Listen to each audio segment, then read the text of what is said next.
Vamos a abrir nuestras Biblias, por favor, en Hechos, capítulo 2. Hechos, capítulo 2, versículo 42. Hechos, capítulo 2, versículo 42. La semana antepasada nos quedamos en este versículo. Vimos la primera parte, hoy lo vamos a ver, si el Señor lo permite, completo. Dice así la palabra: y perseveraban en la doctrina de los apóstoles, en la comunión unos con otros, en el partimiento del pan y en las oraciones. Vamos a orar. Padre, gracias te damos, Señor, hoy en esta tarde, por el deseo que tú pones en nuestro corazón de venir para adorarte, para tener comunión unos con otros, para orar, para también tener comunión en el partimiento del pan, Señor. Gracias te damos porque el fundamento es tu Hijo Cristo. El centro de todo es tu Hijo Cristo, Señor. Y gracias a Él es que podemos realizar todo esto, Señor. Te rogamos, Padre, que abra los ojos de nuestro entendimiento. Te rogamos que tu Santo Espíritu sea el que hable. Él es el Maestro. Él es quien nos dirige a toda verdad. Él es quien aplica todas las verdades a nuestros corazones. Dependemos, Señor, de ti. Abre nuestra mente, abre nuestro corazón, quita cualquier pensamiento de distracción para que tu palabra, Señor, precisamente obre en nuestros corazones. Rogamos para que este culto sea una exaltación de tu Hijo Cristo, Señor. Gracias. En el nombre de Él es que oramos. Amén. Bien, piense por un momento, por favor, en todas aquellas personas que experimentan cualquier tipo de compañerismo. Piense en todas aquellas personas que experimentan cualquier tipo de compañerismo. Por ejemplo, las reuniones familiares, las reuniones sociales, las reuniones de los amigos en la escuela, la iglesia también. Pero viene otra pregunta. ¿En qué se diferencia la comunión cristiana de las amistades y de las relaciones del mundo? ¿En qué se diferencia? Bueno, esta es la respuesta, hermanos. Lo que realmente diferencia a la comunión cristiana del resto de las relaciones, escuchen, es el amor de Cristo. Es el amor de Cristo. Lo que hace diferente de las relaciones de la iglesia, de la comunión en la iglesia, a las reuniones del mundo seculares, de escuelas, sociales, familiares, es el amor de Cristo.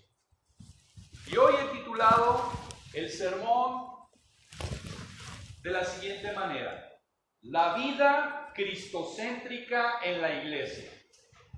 Ese es el sermón de esta mañana. La vida cristocéntrica en la iglesia. Y hemos visto precisamente a lo largo del capítulo 2 del libro de Hechos la estrategia del Espíritu Santo.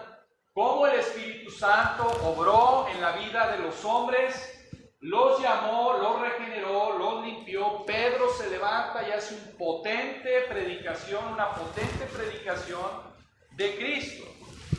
Y vemos precisamente cómo Dios bendecía a la iglesia y el Espíritu Santo dirigía a la iglesia y la iglesia se dejaba guiar por el Espíritu Santo. No necesitaban a nadie más ni a nada más, solamente necesitaban a Dios. Escuche esto: en la iglesia primitiva no había metodología, pero sí había teología. En la iglesia primitiva, en la iglesia de Jerusalén, había doctrina, no había métodos, no había metodología, había teología. Los creyentes se comprometían al estudio de la palabra de Dios. Esta congregación comenzó con el poder del Espíritu Santo y continuó con ese mismo poder. Pero ¿sabe? La iglesia de hoy en día ha cambiado, ¿no lo cree? Ha cambiado mucho. Es muy diferente la iglesia de hoy en día a la iglesia de aquel entonces. Se ha vuelto muy compleja la iglesia. Se ha vuelto muy al estilo de una empresa. La iglesia se ha convertido precisamente en muchas denominaciones, con comisiones, con comités, con el concilio mundial, con el concilio nacional, con juntas administrativas, con programas. Han hecho que se parezca más bien a una organización empresarial. Esa es la iglesia de hoy en día. Pero no un cuerpo, no una familia. Precisamente como el modelo que Dios había establecido. La iglesia de hoy en día también se ha convertido en un juego de éxito, con objetivos superficiales. Y el premio se lo lleva a aquella iglesia que tenga más personas en la banca, promediando los domingos. Eso es lo que la iglesia de hoy se ha convertido. Es un juego de ver cuánta gente mete en su iglesia. Pero vamos a ver hoy en esta mañana 4 puntos, hermanos. Esta es la estructura del sermón. Vamos a ver 4 puntos hoy en esta mañana. Número 1, la potencia de la palabra. Número 1, la potencia de la palabra. Número 2, comunión intensificada. Comunión intensificada, sublime adoración. Número 3. Me encanta ver a la iglesia anotando, eso me gusta mucho. Voy a volver a repetir. Número 1, la potencia de la palabra. Número 2, comunión intensificada. Número 3, sublime adoración. Número 4, oraciones poderosas. Y número 5, amor sobrenatural. Vamos a ver 5 cosas hoy en esta mañana. 5 cosas. Número 1, potencia de la palabra, comunión intensificada, sublime adoración, oraciones poderosas y amor sobrenatural. Bien, estas 5 cosas era la agenda de la iglesia primitiva. Y estas 5 cosas es lo que hace a una iglesia ser iglesia. Estas 5 cosas hacen a una iglesia ser lo que es una iglesia. Esto es en lo que persevera cada creyente. Cada persona que ha nacido de nuevo persevera en la comunión, en la intimidad del cuerpo de Cristo. Esta era la vida de la iglesia. Y escuchen una cosa, hermanos, estudiando la palabra de Dios, me di cuenta de algo. La comunión entre los hermanos era horizontal y vertical. Era hacia con Dios, pero también era hacia los hermanos. Eso es muy importante. La vida de la iglesia era tanto vertical como horizontal. Y lo que podemos aprender de esta iglesia de Jerusalén es lo siguiente. Esta iglesia estaba fundamentada sobre la roca que es Cristo. Sobre la roca que es Cristo. Y quiero empezar precisamente con la obra de nuestro Señor Jesucristo. Porque sin esa base estamos mal fundamentados. Entonces, la obra de Cristo incluye que Cristo nos ha llamado a ser de Él. No vamos a buscar los versículos, solamente se los voy a dar, anótelos, usted los busque en su casa. Él nos ha llamado a ser de Él. ¿Dónde dice esto? Romanos 1:6. Romanos 1:6. Él nos ha llamado a ser de Él. El llamamiento. El llamamiento. Romanos 1:6. Número 2. Él nos ha dado vida. ¿Dónde lo dice? Juan 5:21. Juan 5:21. Número 3. Él nos concede arrepentimiento. ¿Dónde lo dice? Hechos 5:31. Después, Él nos ha lavado de nuestros pecados. Apocalipsis 1:5. También nos ha dado paz. Juan 14:27. Nos ha dado paz. Juan 14:27. Nos ha dado vida eterna. Juan 10:28. Nos ha dado vida eterna. Juan 10:28. Nos va edificando en Él. Colosenses 1:6. Nos va edificando en Él. Colosenses 1:6. Él es el autor y consumador de nuestra fe. ¿Dónde lo dice? Hebreos 12:2. Hebreos 12:2. Él provee para que todos los miembros de su cuerpo estén fortalecidos y unidos entre sí. En Él somos protegidos de caer y Él nos va a preservar hasta el día final. Hermano, Cristo es quien edifica su iglesia y Él utiliza varios medios para edificar. Si vamos a comenzar con el número 1, la potencia de la palabra. Este es el punto número 1, la potencia de la palabra. Hermano, hermana, gente que nos visita hoy en la iglesia. La enseñanza de la palabra de Dios está diseñada para hacer crecer la vida. La enseñanza de la palabra de Dios está diseñada para hacer crecer tu vida. La doctrina no solo enciende nuestro corazón, sino que también nutre y alimenta nuestra fe.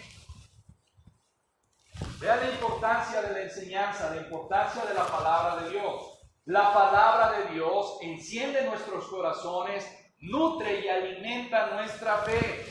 Y es por eso que constantemente estos hombres, como lo dice la palabra, perseveraban en la doctrina, perseveraban en la enseñanza. Estas personas acudían a los apóstoles para ser instruidos en la verdad de Dios. Estas primeras reuniones de la iglesia estaban diseñadas para edificar a los creyentes. ¿Sobre quién? Sobre la roca que es Cristo. Estas primeras reuniones estaban diseñadas para la edificación de los creyentes. Después era para evangelizar a los perdidos, pero primeramente era para edificación de los creyentes. El enfoque principal entonces de estas reuniones era la edificación.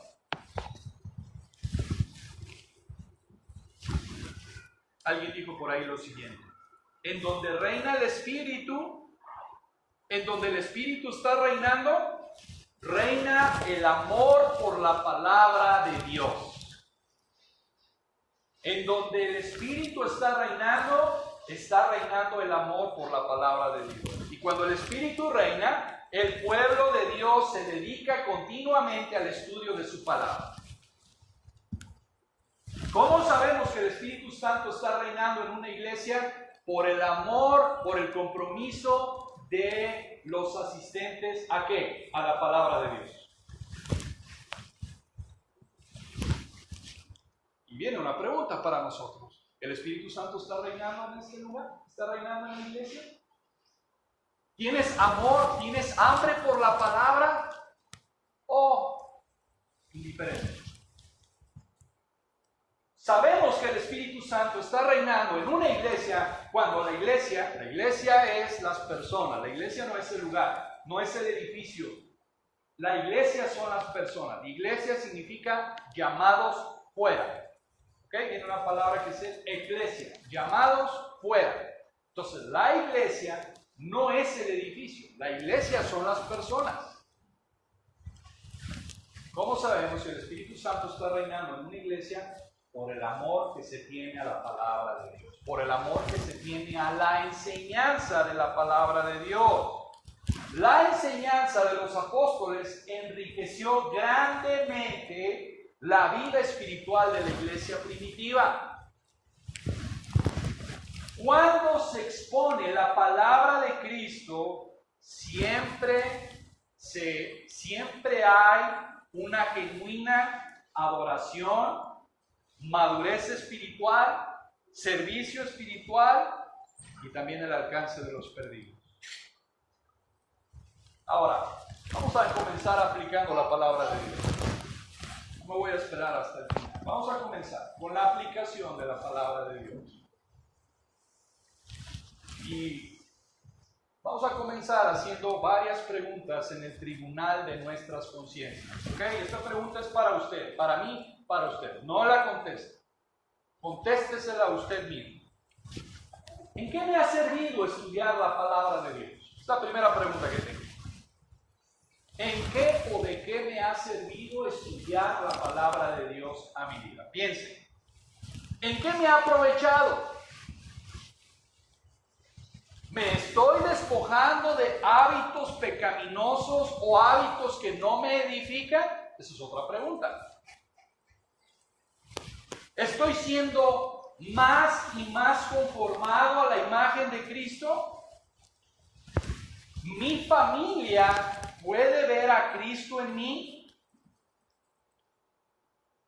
La iglesia, mi comunidad, en verdad está viendo que estoy siendo conformado a la imagen de Cristo. El que está al lado puede ver que estoy siendo conformado a la imagen de Cristo o no.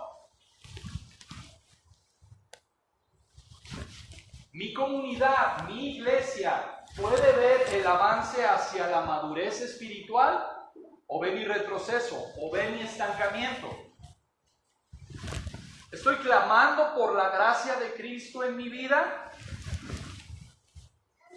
Y déjenme ir todavía más personal. Este tiempo que he asistido a la comunidad cristiana, Dios de Esperanza, ¿me ha sido de edificación? ¿O estoy igual o estoy peor? Son preguntas que tendríamos que hacernos en el tribunal de nuestras conciencias. Y sabe una cosa, personalmente yo puedo ver a varios de ustedes siendo conformados más y más a la imagen de Cristo. Sí lo puedo ver. Sí puedo ver en algunos de ustedes más conformidad a Cristo. Lo cual me lleva al punto número 2. Comunión intensificada. Vemos ahí en el versículo 42 que perseveraban en la doctrina de los apóstoles. Ya lo vimos, el domingo antepasado explicamos qué significa perseverar y hablamos de la doctrina y la qué enseñanza.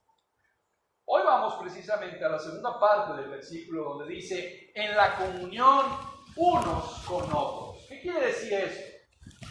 Bueno, mientras muchos nuevos creyentes estaban creciendo en la verdad, estaban creciendo en Cristo, también aumentaba la comunión entre ellos. Y quiero que escuche esto, porque la doctrina, la enseñanza, va directamente proporcional a la comunión entre los hermanos.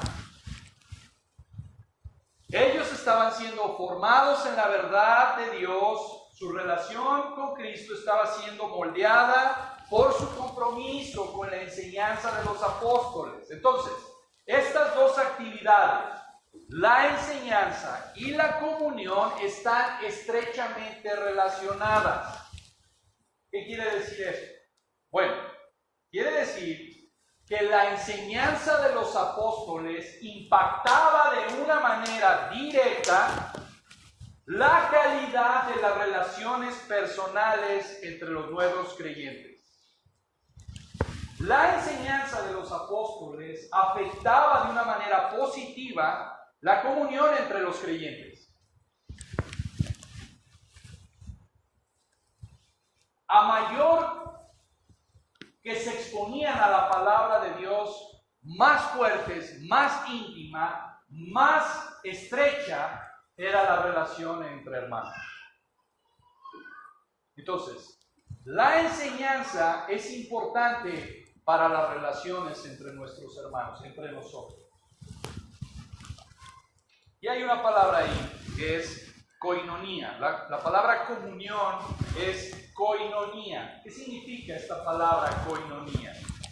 Bueno, esta palabra significa asociación, comunión, amistad, relación cercana. Eso es lo que significa la palabra koinonía. Asociación, comunión, amistad, relación cercana. Denota unidad y unanimidad provisto por el Espíritu Santo. En otras palabras, hermanos, entre más ellos aprendían de su relación con Cristo, más cercana y profunda era la relación entre unos y otros.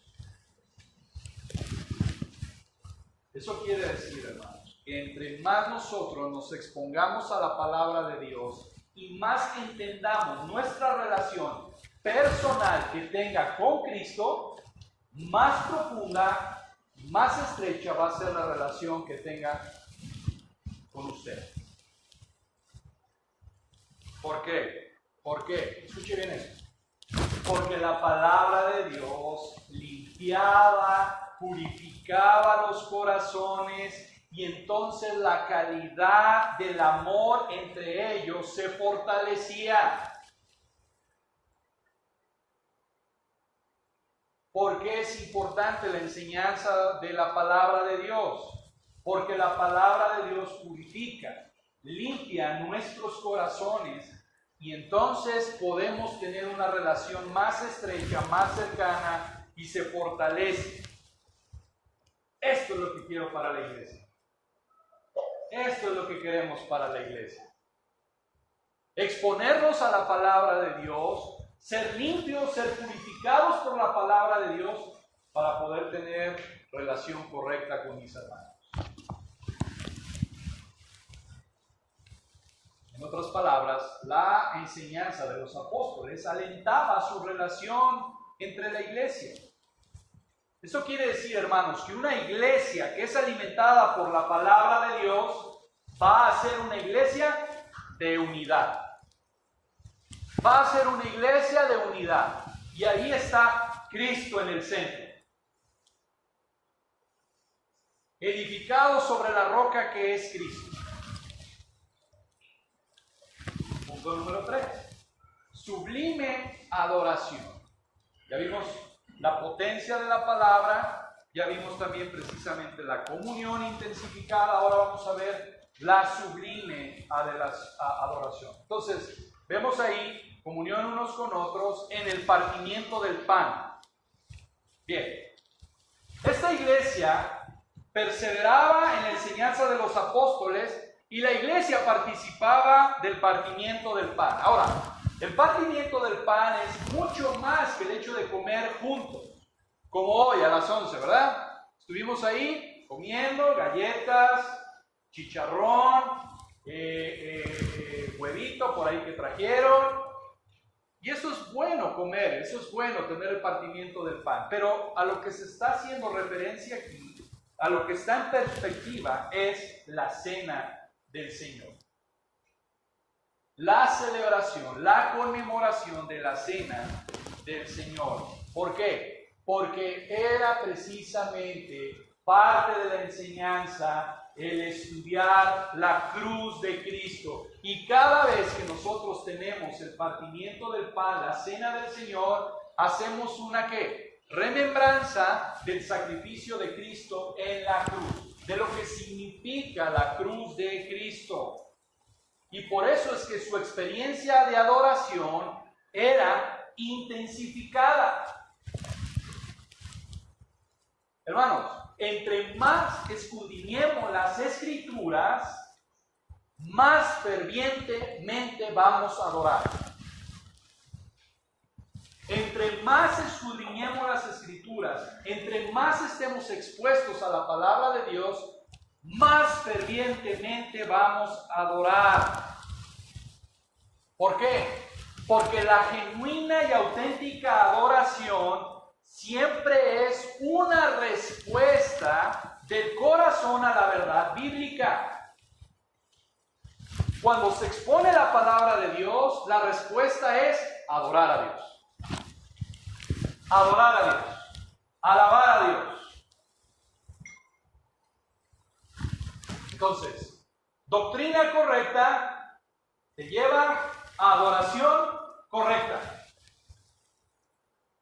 Doctrina correcta siempre te va a llevar a la adoración correcta. Siempre te va a llevar a alabar a Dios. ¿Por qué? Porque nuestros corazones y nuestras mentes quedan saturados de la palabra de Dios. La verdad bíblica enciende nuestros corazones con un ferviente y apasionado amor por Dios. ¿Usted escuchó? La palabra de Dios enciende nuestros corazones y hace que haya un ferviente y apasionado amor por Dios.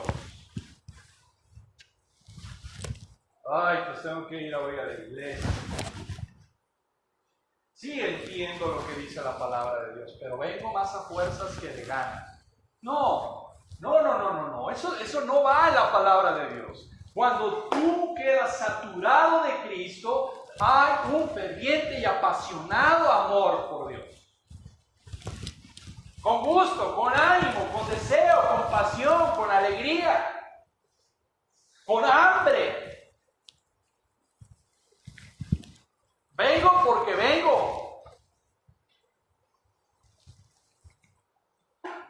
Eso es lo que es la iglesia, un hambre, una pasión por Dios, amor por Dios. Cuanta más verdad de Dios aprendemos, más vamos a amarlo a Él y lo vamos a adorar. Y venga conmigo a Colosenses capítulo 3, versículo 16.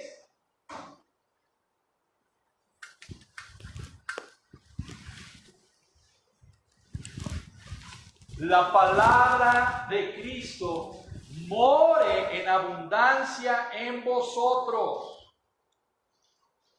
La palabra de Cristo more en abundancia en vosotros. Y cuando eso pasa, esa palabra que dice, enseñándoos y exhortándonos unos a otros en toda sabiduría. ¿Y cuál va a ser el resultado de que la palabra de Dios more, nos enseñe, nos exhorte? Dice ahí, cantando con gracia en vuestros corazones al Señor, con salmos e himnos y cánticos espirituales. ¿Ve? Cuando nos exponemos a la palabra de Dios, va a haber un amor, una pasión por Dios. Ese es el resultado de exponernos a la palabra de Dios. Amor y pasión por Dios.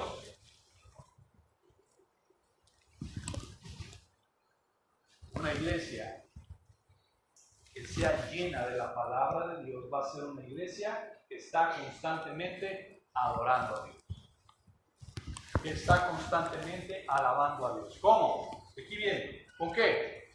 Salmos, himnos y cánticos espirituales. Vea lo que produce la palabra de Dios. La palabra de Dios produce un cántico nuevo en nuestros corazones. Pero no solamente un cántico, no es solamente un cántico. Todo el día estoy cantando y alegre con el Señor. No. La palabra me enseña, me corrige, me exhorta, me prepara. ¿Qué? La palabra de Dios. No hay secretos, hermanos. Esto no es como con una varita mágica. Es la palabra de Dios que mora en nuestros corazones. Dice el Salmo 1. Sino que en la ley de Jehová medita de día. Y todavía dice el salmista, aún en la noche me enseña. ¿Le ha pasado a usted? Lo estoy diciendo bien, hermano. No estoy diciendo, ha pasado la noche que ha tenido sueños, que sueña que Dios le habla. No estoy hablando de eso. Pero usted le ha pasado que queda tan saturado de la palabra de Dios que la noche trae la palabra de Dios en su mente. ¿No le ha pasado? Pues métase a estudiar más la palabra de Dios. Porque en realidad aún hasta en la noche está meditando la palabra de Dios. Sobre todo cuando estamos aprendiendo un versículo, un pasaje largo de la Escritura. Hasta en la noche soñamos ese pasaje. Entonces, Colosenses 3:16, la palabra, ¿de quién? ¿De quién? De Cristo. No es la palabra del pastor, no es la palabra de los apóstoles, no es la palabra de nadie. La palabra de Cristo more. Y viene una pregunta, hermano. ¿Cómo va a morar la palabra de Cristo en mi corazón? ¿Cómo?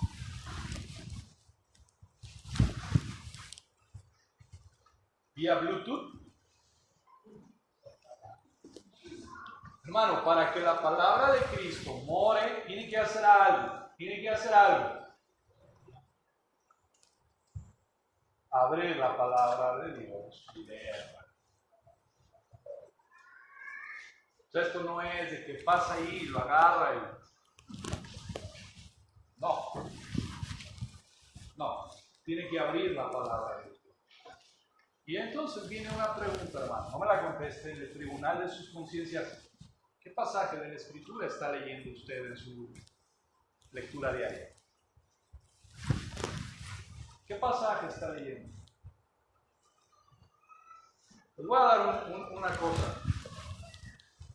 Esta semana puse por ahí en el grupo varios versículos. ¿Se acuerdan? ¿Se acuerdan de qué versículos puse? Salmo. Cuando ponga yo algo es porque estoy leyendo la palabra de Dios.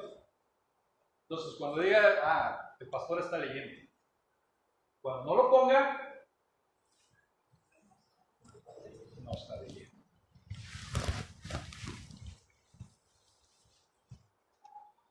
¿Y por qué no pone usted un versículo en el grupo? Porque muy probablemente tampoco esté leyendo la palabra de Dios. Entonces, es importante, hermanos, que la palabra de Cristo more en abundancia en el corazón. ¿Para qué? Para poder tener relaciones correctas en la comunidad. Que purifique mi corazón, que edifique mi corazón. Número 4, oraciones poderosas. Oraciones poderosas. Aquellos que perseveraban en la enseñanza de los apóstoles también estaban comprometidos con la oración. Ellos practicaban la oración corporativa, o sea, en conjunto. A eso me refiero por oración corporativa. La enseñanza de los apóstoles encendió también la necesidad de orar.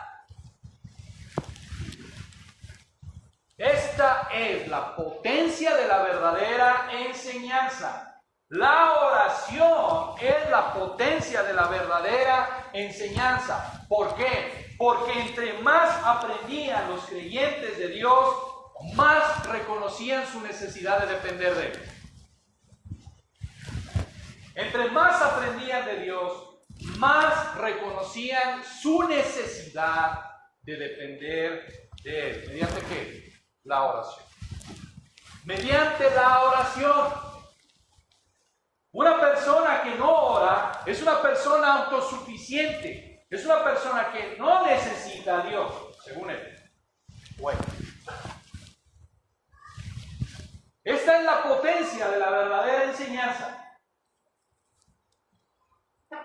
Entre más aprendo del carácter de Dios, de quién es Dios, de sus atributos, de la obra que ha hecho en Cristo Jesús, más dependo de Él en oración. Y hoy lo mencionábamos en la mañana, hermano. Leímos un pasaje en Deuteronomio que dice: circuncida el prepucio de tu corazón. Deuteronomio 10. Y si somos sinceros, podemos llegar a concluir y decir: yo no puedo circuncidar el prepucio de nuestro corazón, dependo de ti. Y en Deuteronomio 36 dice Dice Dios, yo circuncidaré el prepucio de vuestros corazones. Eso quiere decir que necesitamos a Dios, necesitamos de Él, necesitamos de su gracia. Necesitamos de su gracia para poder vivir la vida cristiana. No puedes vivir la vida cristiana aparte de la gracia de Dios. No se puede. No se puede, sencillamente no se puede. Entonces, estos nuevos creyentes, entre más aprendían de Dios, más reconocían su dependencia de Él. Entre más conozco a Dios, más chiquitito me vuelvo y necesito de Él. Necesito de Él, de su gracia, de su misericordia. Y hermanos, Cristo, el Señor Jesús, enseñó a orar a sus apóstoles, a sus discípulos. Los enseñó a que perseveraban en la oración.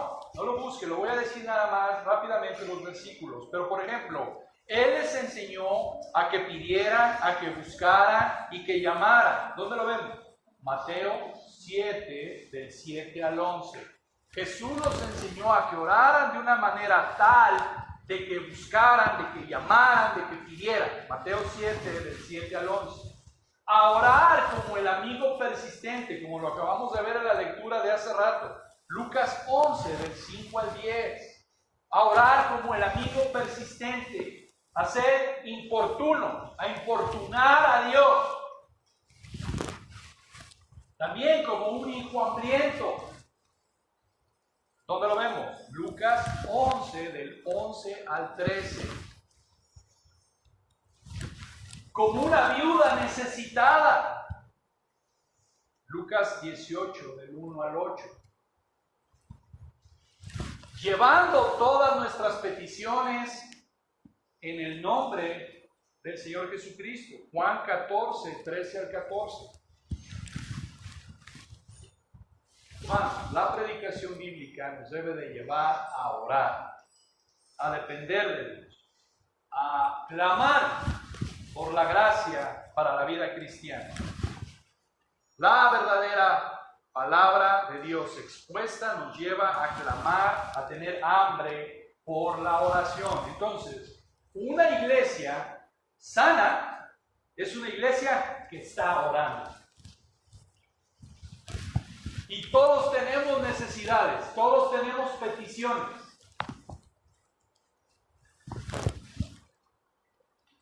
Quiero hacer una advertencia aquí de lo que hemos dicho de estos 4 puntos. Quiero que me acompañe a 1 de Timoteo.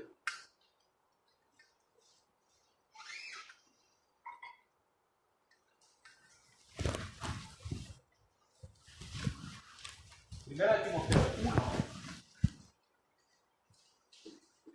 Vamos a ver versículo 3.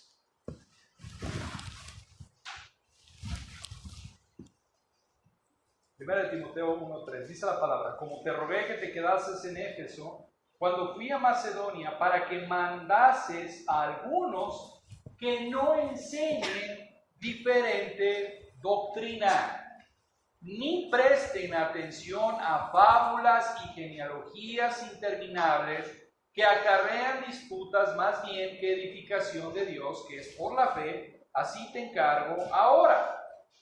Versículo 6. De las cuales cosas, desviándose algunos, se apartaron a vana palabrería. Y esta es la advertencia, hermanos. Debemos de estar precisamente estudiando la palabra de Dios. Y todo lo que es sano, sana doctrina, es algo que edifica al cuerpo. Versículo 7. Queriendo ser doctores de la ley, sin entender ni lo que hablan ni lo que afirman. Versículo 10. Para los fornicarios, para los sodomitas, para los secuestradores, para los mentirosos y pérjuros, y para cuanto se oponga a la ¿qué? Sana doctrina. Sana significa higiénico, saludable, algo que edifica al cuerpo. La enseñanza cristocéntrica es para la edificación de nuestro cuerpo. Ahora venga a 1 Timoteo 4:1. Pero el Espíritu dice claramente que en los postreros tiempos algunos apostatarán de la fe, escuchando espíritus engañadores y a doctrinas de demonios. ¿Cómo vamos a proteger a nuestra iglesia de doctrinas de demonios?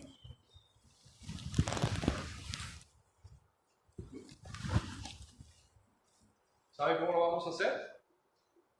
Versículo 6. La misma palabra de Dios nos da la respuesta. Y en 1 Timoteo 4:6. Si esto enseñas a los hermanos, serás buen ministro de Jesucristo, nutrido con las palabras de la fe y de la buena doctrina que has seguido.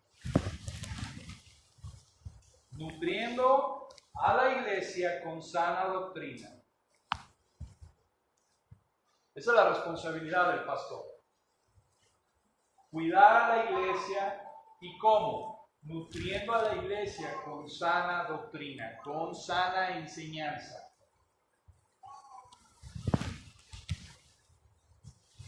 Versículo 13. Vea lo que Pablo le ordena a Timoteo, pero no solamente a Timoteo, también a la iglesia.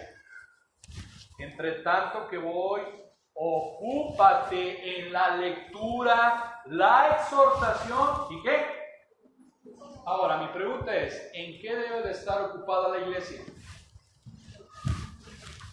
¿En qué? En la lectura, en la exhortación y la enseñanza.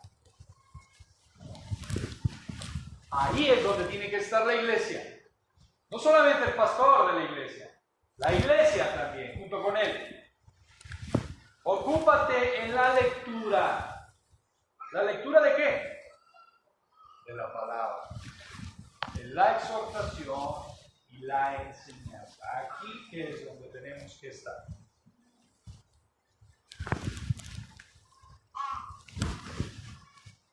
Versículo 15. Ocúpate en estas cosas. Permanece en ellas para que tu aprovechamiento sea manifiesto a todos. Versículo 16. Escuche.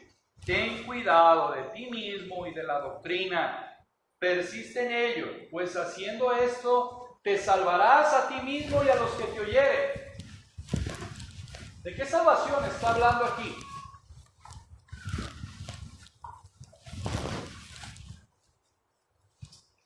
¿Sabe de qué vamos a ser salvos? De lo que dice el versículo 1. Es importante entender el contexto. No está hablando de la salvación de la obra de Cristo. Está hablando de la salvación de qué? Vamos a ser salvos de los espíritus engañadores y de las doctrinas de demonios. Si la iglesia se mantiene estudiando la palabra de Dios, cuando venga un falso maestro, cuando venga un engañador, ¿sabe qué va a pasar con él? Fuera. Eso vamos a ser salvos. Ese es el contexto de salvación. ¿Ok? No está hablando de salvación de la obra que hace Cristo. Está hablando de ser salvados de los falsos maestros, de los engañadores. Eso se lee lo contrario. Si la iglesia no está ocupada en la lectura, en la enseñanza, en la exhortación, van a venir los lobos rapaces y ¿qué? La van a comer.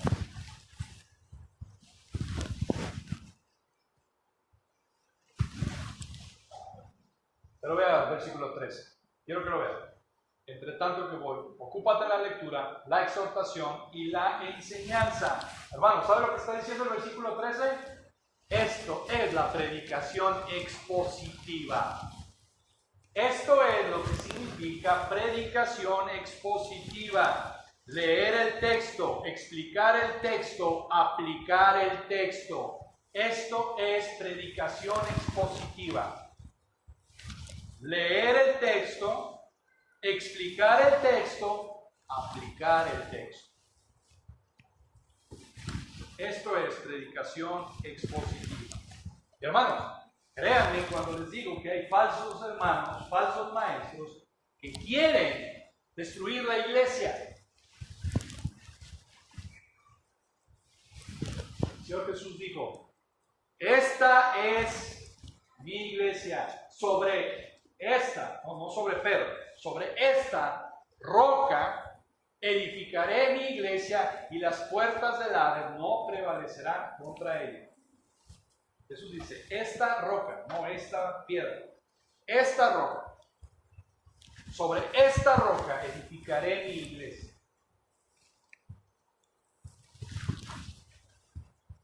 Y nos lleva al número 5. Amor sobrenatural. Amor sobrenatural. Lo que yo veo, hermanos, aquí en Hechos, precisamente en Hechos 2:42, veo precisamente a una iglesia hambrienta de la palabra de Dios, una iglesia en comunión, una iglesia que participaba de la mesa del Señor, una iglesia que oraba. Pero hay algo ahí que corre a través de todos ellos, y es precisamente el amor de Cristo. El amor de Cristo. Jesús dijo en Juan 13, 34 y 35, un mandamiento nuevo os doy. ¿Se acuerdan? Que os améis unos a otros como yo os he amado. Que también os améis unos a otros. En esto conocerán que todos sois mis discípulos, si tuviereis amor los unos con los otros. No dice que tengan doctrina, no dice que tengan teología, sino que tengan amor unos con otros. Y viene una pregunta, ¿por qué es tan importante el amor? ¿Sabe por qué? Porque Dios se glorifica cuando personas que no tienen nada en común, excepto a Cristo, viven en un amor genuino.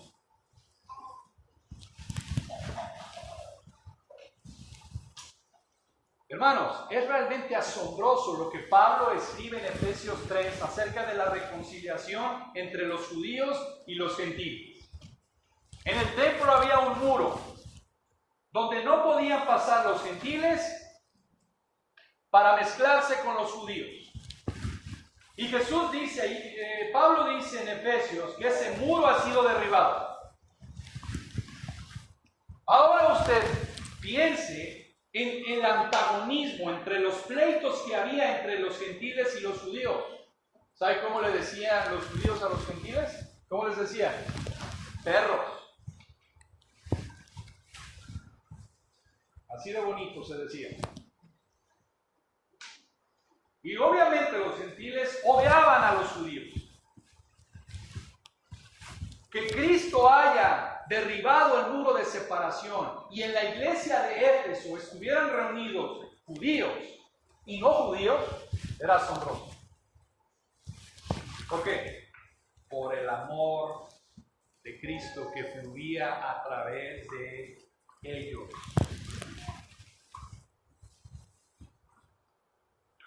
Escucha, hermano, Dios muestra al mundo su gloria a través de nuestro amor.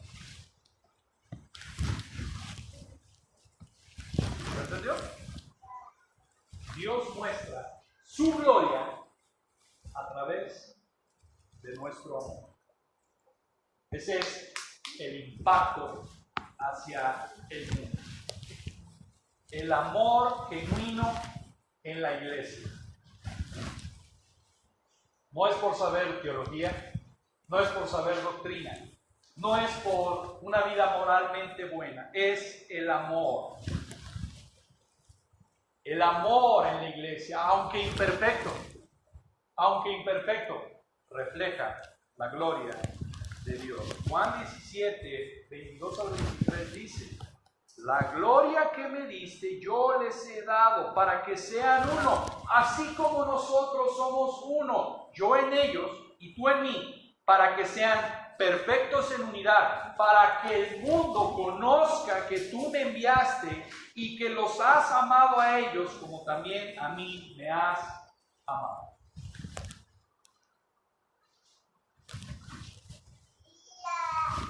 El amor entre nosotros es un amor que está arraigado en nuestra unión con Cristo.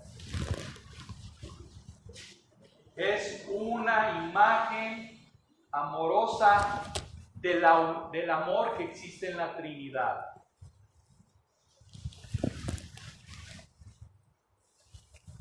¿Pero qué es el amor? Hoy hemos oído tantas definiciones acerca del amor y hablamos acerca del amor. Por eso dije amor sobrenatural. Es un amor sobrenatural, no es un amor que generamos nosotros mismos, porque el amor que generamos nosotros mismos es un amor convenenciero. ¿Me das? Te doy. ¿No me das? No te doy. Me gusta la definición que da Jonathan Edwards acerca del amor. Y dice esto: el amor es esa disposición o afecto por el cual uno es querido por otro. Esa disposición o afecto por el cual uno es querido por otro. Es una disposición, es un afecto. Como cristianos, hermanos, nos amamos. ¿Sabe por qué? Porque Dios nos amó primero. El amor de Dios ha sido derramado sobre nuestros corazones. Como cristianos nos amamos unos a otros porque Dios nos ama. Y ser hijo de Dios implica amar lo que Dios ama. Y Dios ama a la iglesia. Por eso la compró con la sangre preciosa de Cristo. Así es que el amor no es una emoción, no es simplemente una emoción o un sentimiento. No, el amor de Dios no es una emoción o un sentimiento, es una disposición hacia otro que se expresa en acciones concretas. Ejemplo, Ale tiene una necesidad y me dice: ¿sabes qué? No tengo para comer, tengo 3 días que no como y no tengo para comer. Y yo le digo: Ale, yo te amo en el Señor Jesucristo y te amo y siento un amor por ti. ¿Eso es amor? ¿Qué sería amor? Mira, Ale, aquí está. Ahí te van unas barritas energéticas, mal llamadas tamales.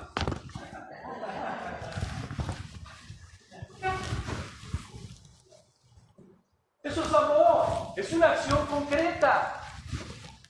Pero si ella me dice: tengo 3 días sin comer, vamos a orar por ti y que el Señor te bendiga, pero yo te amo, Ale, ¿me lo creería? Es exactamente lo mismo. El amor es más que un sentimiento, hermanos. El amor es una disposición, es un afecto, pero que se lleva a cabo en acciones concretas.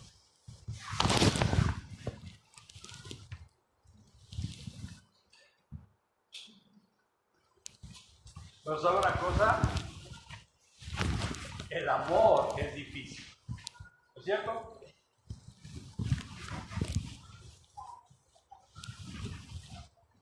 Esta semana vi un meme que decía: objetivo, amar al prójimo. Obstáculo, el mismo prójimo.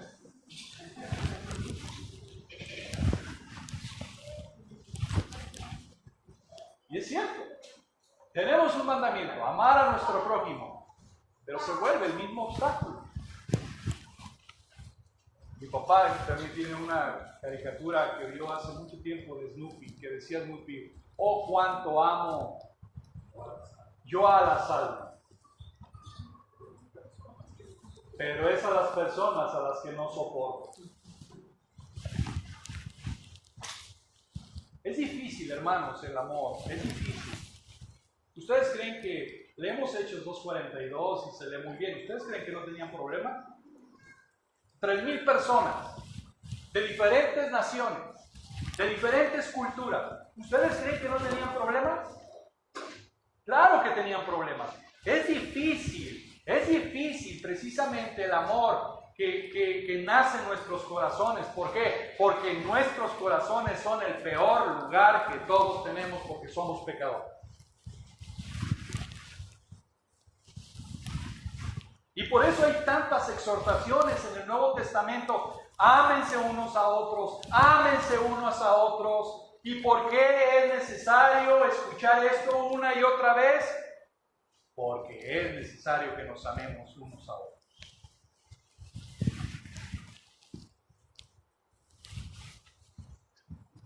Preferimos conversaciones fáciles antes que una conversación difícil con mi hermano. Eso no es amor, eso es hipocresía. Preferimos relajarnos en vez de servir en la iglesia. Preferimos satisfacer nuestras necesidades antes de renunciar a nuestras preferencias.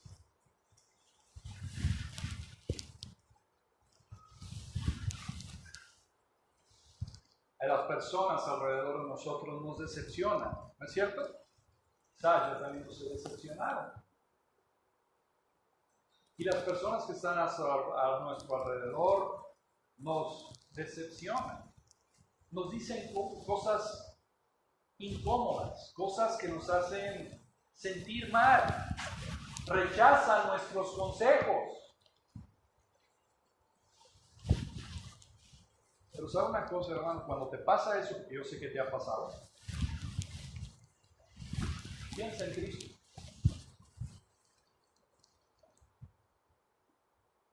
Piensa en tu misma relación con Cristo. ¿Cuánto has decepcionado tú a Cristo?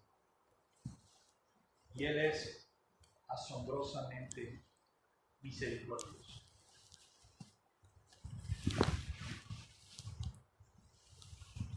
¿Sabe una cosa, hermanos? Necesitamos la gracia de Dios para mostrar amor. Vamos a 1 de Juan. Estos versículos sí quiero que me acompañen. Vamos a 1 de Juan 4:19. 1 de Juan 4:19. Dice la palabra: nosotros le amamos a Él porque Él nos amó primero. ¿Sabe qué significa eso? Nuestra capacidad de amar proviene de Dios. Nuestra capacidad de amar proviene de Dios. Dios es la fuente y el modelo de nuestro amor. Jonathan Edwards vuelve a definir esto, me encanta. Lo voy a citar. Dice Jonathan Edwards: es a partir de los soplos del Espíritu Santo que surge el amor del cristiano, tanto hacia Dios como hacia los hombres. El Espíritu de Dios es un espíritu de amor y por tanto, cuando el Espíritu de Dios entra en el alma, el amor entra. Dios es amor y el que tiene a Dios viviendo en él por su Espíritu tendrá al amor viviendo en él. Dios es amor. Y toda aquella persona que ha nacido de nuevo, tiene ese amor en nuestros corazones. Lo voy a volver a repetir. Es a partir de los soplos del Espíritu Santo que surge el amor del cristiano, tanto hacia Dios como hacia los hombres. El Espíritu de Dios es un espíritu de amor y por tanto, cuando el Espíritu de Dios entra en el alma, el amor entra. Dios es amor. Y el que tiene a Dios viviendo en él por su Espíritu, tendrá al amor viviendo en él.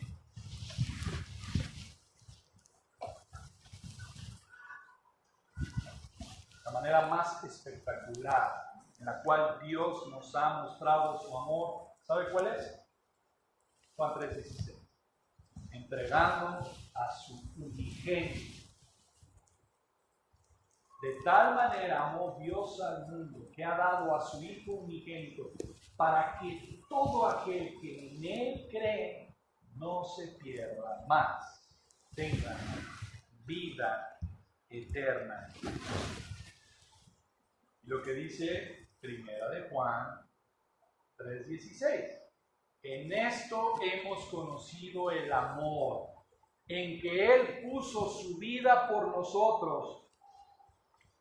A muchos les gustaría que nada más dijera esta parte del versículo, pero vea lo que dice la segunda parte del versículo.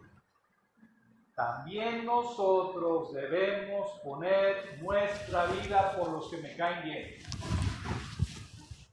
¿No, verdad? Por los hermanos. Es que Juan no me cae bien. Pues no dice ahí por los que te caigan bien, por todos los hermanos. Los buena onda y los mala onda también.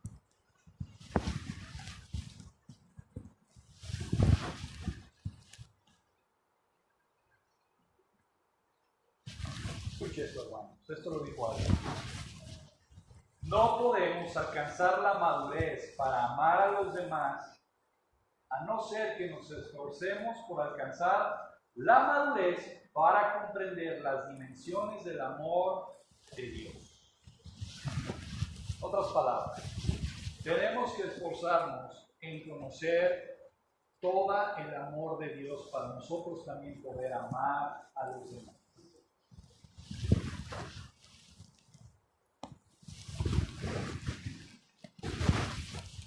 Mientras más apreciemos y más estudiemos la cruz de Cristo y veamos el amor de Dios, de ahí va a brotar el amor para amar a los demás.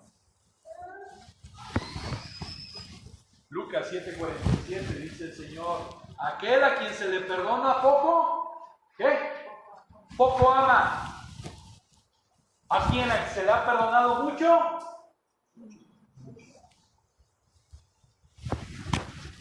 ¿Y a ti se te ha perdonado poco o mucho? Yo creo que todos estaremos de acuerdo en decir. Por tanto, se espera que amemos.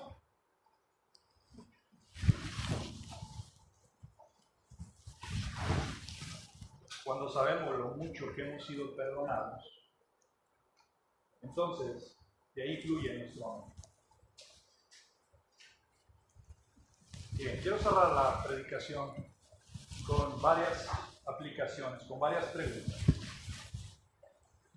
Tenía una pregunta para iniciar la prédica, pero decidí dejarla al final. Y mi pregunta es, ¿por qué no vienes a la iglesia? Pero decidí cambiar esa pregunta y no preguntarles por qué no vienen a la iglesia, sino ¿por qué ir a la iglesia? ¿Por qué voy a la iglesia? ¿Cuáles son las razones por las que voy a la iglesia?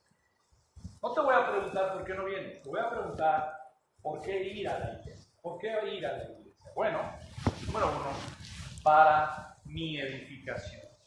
Cuando vengo a la iglesia soy edificado, asisto para ser edificado, para ser conformado más a Cristo, ser nutrido con la palabra, tener comunión con mis hermanos, adorar a Dios, para orar por mis hermanos, para alinear mi corazón con el de Dios, para amar y ser amado por mis hermanos, para darle toda la honra y la gloria a Dios. Por eso vengo a la iglesia.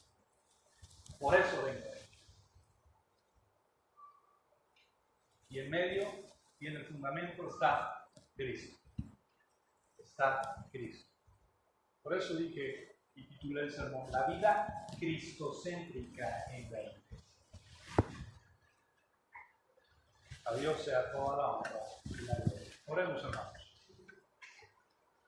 Gracias te damos, Señor, por lo maravilloso que es pertenecer a tu iglesia. Gracias, Señor, porque tu Hijo Cristo es la roca sobre lo que estamos fundamentados, pero también Él es, Señor, quien nutre, quien mantiene unido todo el cuerpo entre sí. Gracias por tu Santo Espíritu, porque nos da el poder para vivir la vida cristiana, para honrarte, para glorificarte, para adorarte. Gracias por la oportunidad que nos das de orar, para poder, Señor, presentar nuestras peticiones, la de nuestros hermanos, delante de ti, pero también, Señor, para salir de nuestras glorias y entrar a la gloria tuya, Señor. Ayúdanos, Señor. Gracias porque tu iglesia nos enseña precisamente darte toda la honra y la gloria. Gracias, Señor, porque es en tu iglesia donde podemos perfeccionar lo que David dijo: veía yo al Señor siempre delante de mí. Poder ver a tu Hijo Cristo en todo y en todas las acciones de nuestra vida, Señor. Gracias porque aquí en la iglesia, Señor, tú creces y nosotros cada vez decrecemos. Nos hacemos chiquitos. Gracias, Señor, porque nos permites estar en tu familia. Y esto es lo que la familia de Dios hace. Persevera en la doctrina, en la comunión, en el partimiento del pan y en las oraciones. Y en medio de todo eso, el amor de Cristo que ha sido derramado en nuestros corazones. Gracias, Padre. En el nombre de Cristo. Amén.